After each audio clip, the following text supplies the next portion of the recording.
So I may have done something, they kind of follow you home. It's like a kitten, you see it and you just kind of have to take it because it's cute. So one of my other good Volvo friends, he's got a 142, texted me this marketplace listing this morning at like 9 o'clock. Like, that's pretty cool. And I was looking and you see that in one of the photos. And then it's also a full subframe and also an engine. It there will run. It looks like there's no reason why it shouldn't run right now. It's got compression, turns over nice. So I went up to Pennsylvania today and bought this. I paid $450 for this, and then it's also got the intake and carb that is on this. So totally unexpected today. Didn't expect to get into that, but welcome to the land of Volvo parts and Volvos, and I don't know where I'm gonna put this, but it's gonna stay right here for a minute. But yeah, addiction is real.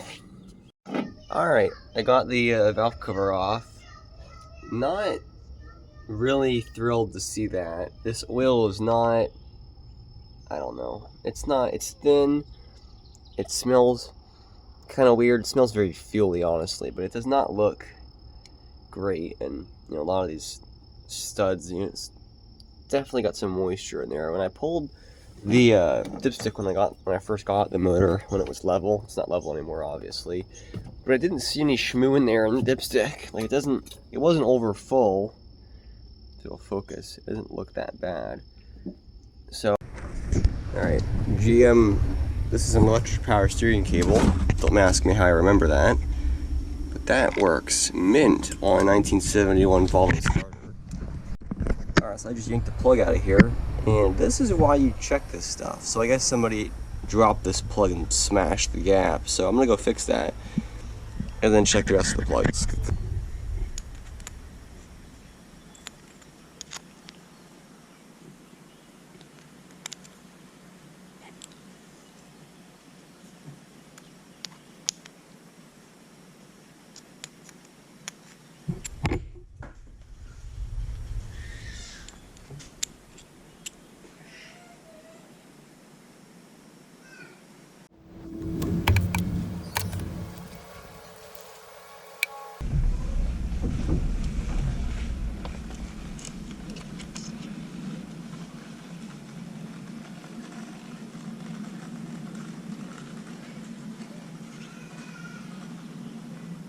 Well, this piston's almost at top dead center, so I can't see anything in that one.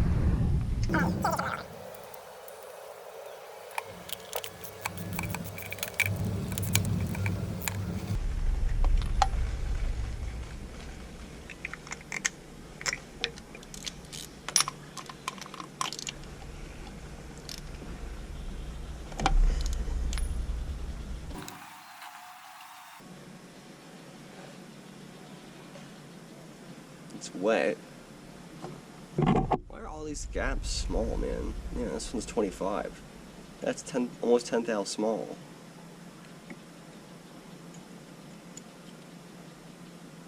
And this piston's also going to be high, but I may as well look. Yeah, carbon. About what you would expect.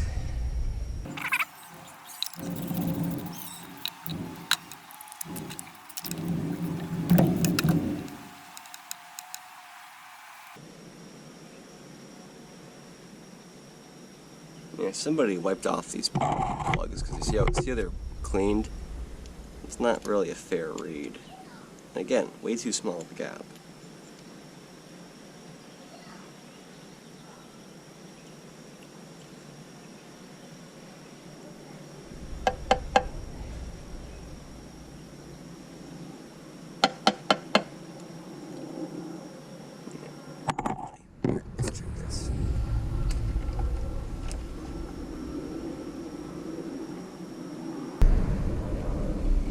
But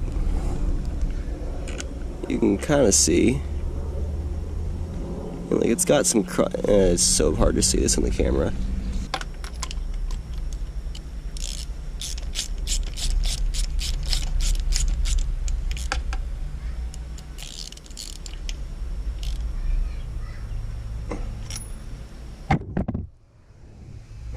I should. That's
Okay, let's just see if this even does anything. Wow, okay. That's gonna be fun to fight. But it does crank. Sounds pretty even compression-wise. It definitely didn't get any wheel pressure. Alright, let's fire the ignition up. Alright, let's see what happens with my starter wire. There it is. Get over here. Oh yeah. Hell yeah. Woo! Okay, that's fun. Well, it runs. Oh yeah. Hell yeah. Woo! Okay, that's fun. I don't think that's supposed to happen. Got a little pressure. This is where having spare parts comes in handy, because you see I have a backup for the backup B20, and it has an oil pressure sensor that doesn't have the T in it. So that's going to get robbed right now.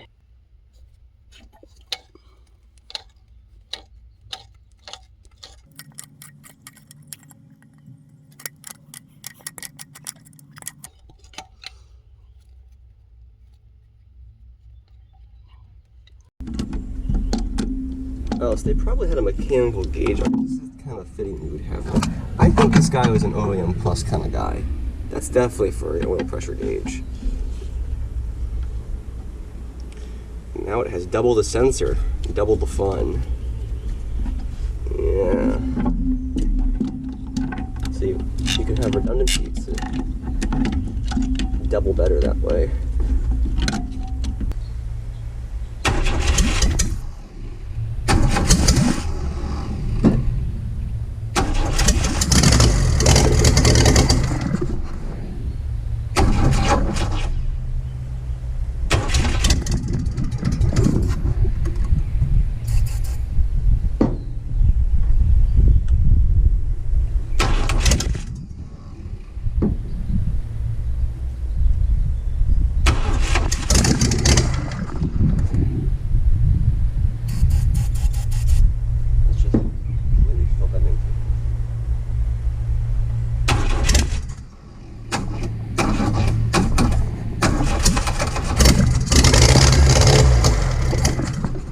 There we go, that runs.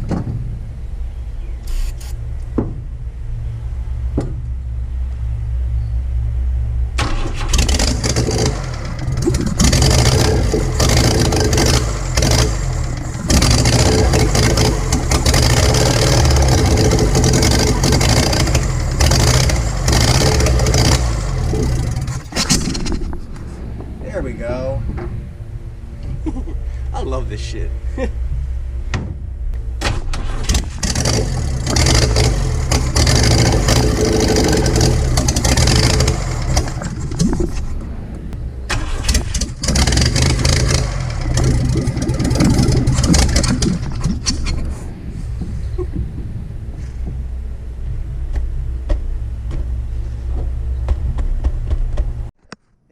I said, don't tell me if I did something stupid.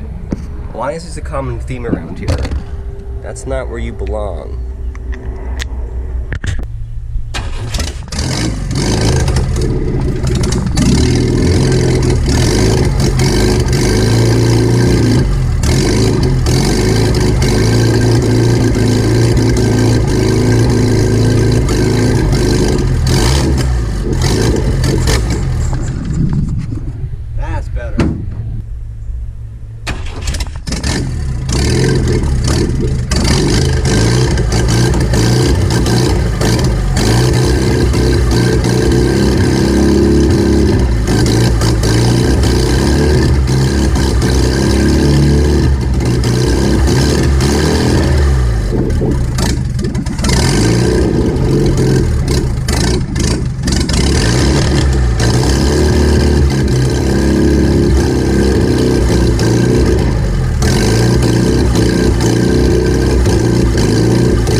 got oil pressure up there. I saw it while it was running. You won't be able to see it in the video, but it does run.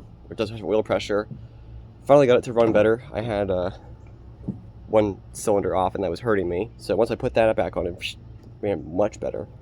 So out of time for today. I might try this on gasoline another day. Well, doing some real shade tree mechanic stuff right now. So let's drive the truck forward and get this out of there, and then I'm gonna back that trailer under here and put that in the trailer so I can move it again.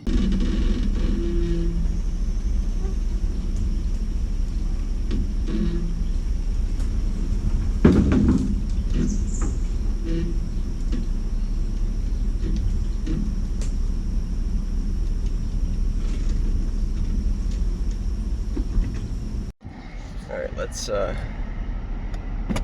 see how this goes.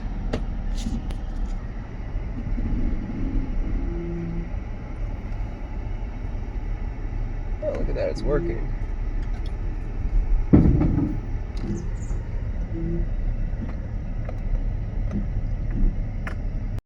All right, well, it's out. I was gonna drive forward more, grab trailer, you'll see.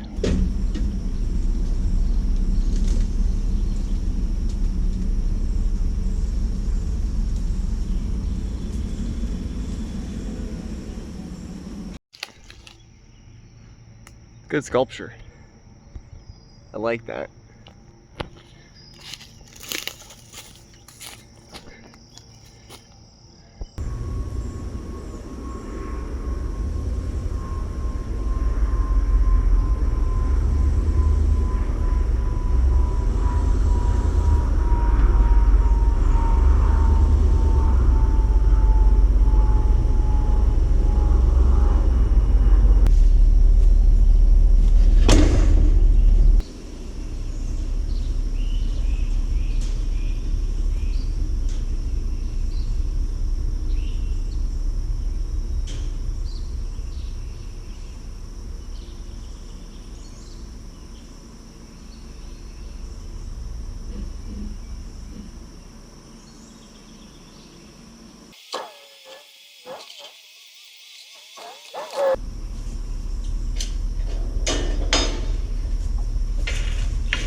Alright, not bad. I'm going to lower this down very carefully, and admittedly it's way too far back in the trailer, but I just needed it moved, so. And it's probably going to come back out of the trailer anyway. I'm probably going to pull the motor out of the subframe, so for right now it's good enough.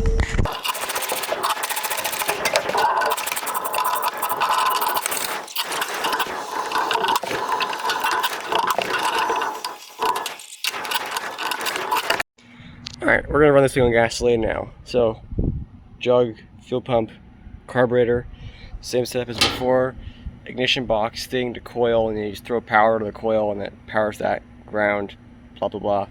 And then I got a crank wire. So I'm gonna spray some stuff in here and see if this thing runs on gas.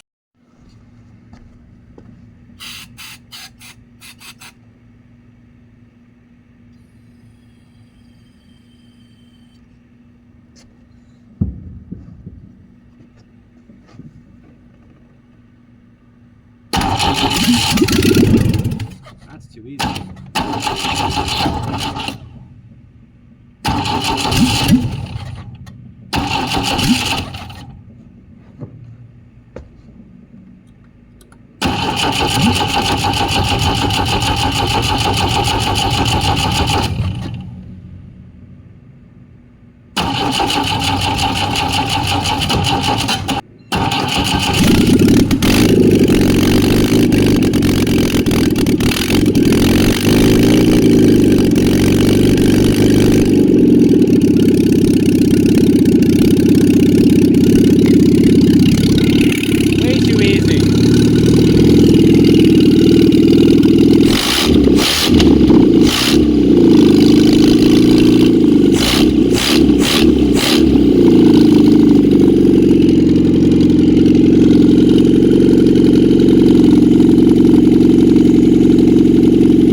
great! Wow, that thing runs really good on gas. Wow. Alright, just had this running on gas and shut it off. Let's see how it restarts. Right, fires right up.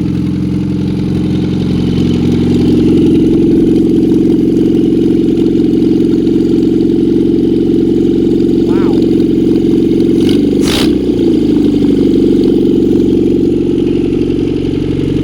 I could run an engine. I think.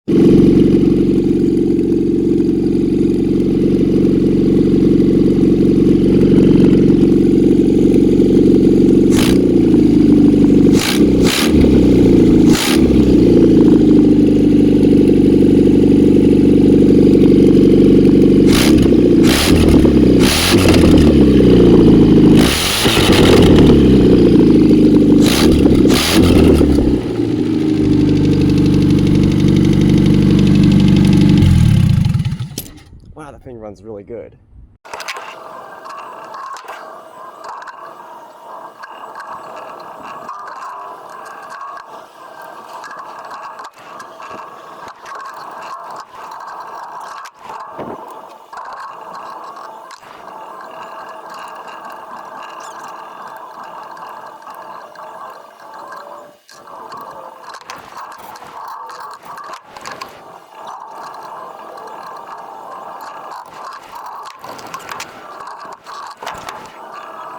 That good. Look how good that gasket surfaces on the intake. That's shocking. I haven't really talked about this that much, but I have been fighting vacuum problems on this motor, which is why I just recorded the vacuum on that thing. And the gasket was NOS, so I just figured it would be fun. I threw it on there, but look how much worse that looks compared to that motor. So I don't know if that's the problem. And this car was pulling like 6, 7 inches at idle. That was pulling 20, but idling really high, probably over 1,000. But still, this would, with that same carburetor, would do that. But it would rev up to like 18 when you revved it. So I don't know what's going on there, but it's weird. So that's strange. That gasket does look a lot better. My intakes are getting machined right now, which I hope will help with that problem.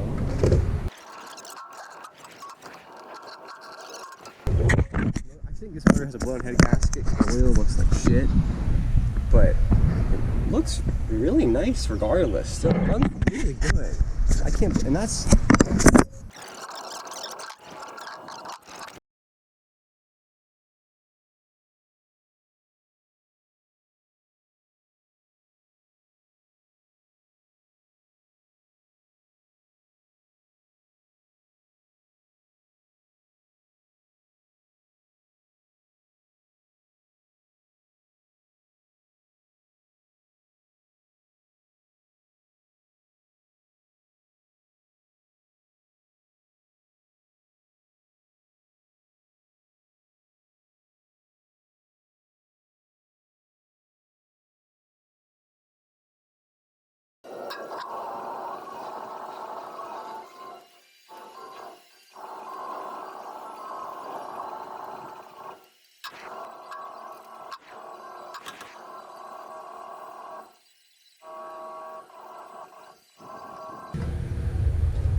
Alright, well that's pretty much the end of this. I didn't bother filming moving these engines around and putting them in here. That's the one that came out of the parts car. If you haven't seen it, go watch that video. Not really sure what I'm going to do with this now. If you didn't hear it at the end of that video, it started making a little bit of tapping when I shut it off. I cut the filter open, and I didn't see any metal in there, but you know, the oil looked like crap. It probably has a hurt head gasket or damage from something else. These engines do tend to crack, or the heads do tend to crack between the numbers 2 and 3 cylinder, but it's pretty typical. They don't normally eat coolant when they do that, so I don't know. Something's probably going on with this motor. It did run pretty well. It is a good core. This one ran like garbage, but it did run. These are both good cores. I'm sure they're both very rebuildable. Yeah, so this is what happens when you buy an engine for a valve cover, which I ironically still haven't installed on the blue car, which I need to get that sandblasted or paint strip it or something to make it pretty so I can paint it. Cause I was gonna leave it like patinaed, but I decided not to because it just deserves to look fresh. So that might be a little clip video at some point when I inevitably get back to doing that. Just a quick little update on that. I did film the first half of the video. I don't know if that's gonna go separately because I don't know when I'm gonna get back to it, but I will give you a little update. Basically, I put a different tunnel in this car over the winter. That's actually out of the parts car that first engine came out of. So that's a 72 tunnel with the other style shifter. I cut the floor out of this car, welded that in. Cry all you want, purists. It's already been done. So I didn't want to deal with putting an M41 in there, but I'll get into that whole thing in that video. It's a whole topic. Pretty good. I fixed that little issue I rambled about for a couple minutes in that. I got my intakes machined. They're over here out of the way. They don't get destroyed. Those are the ones that came with this car when I bought it. And right now, it actually has the intakes off that engine because I wanted to try and get this fixed when I was waiting for those to get machined. It took like a month to do it. But those are the intakes off that engine. So they are living on. They're not going to sit in here for forever. At some point this winter, when it's not as nice to drive this, I'm going to take this apart again and put a fresh gasket and put those intakes or those manifolds on here, put my choke back together, and this will be good for a while. I mean, I haven't driven this car a ton this year. I've probably put 1,100 miles on it, which is not that much for me. But yeah, it's a good driver. You know, this is the best it's ever run. That whole tune-up thing, I don't know what happened, but I think my timing was not, my jam nut was not tight for the distributor, and it moved, and my timing was not right, and it ran really bad. I didn't bother filming anything of it. So yeah, that's fixed. This thing runs mint. I might make an updated video of me driving this thing around. That's something people would be interested in. I might do that. So again, like I said, let me know in the comments.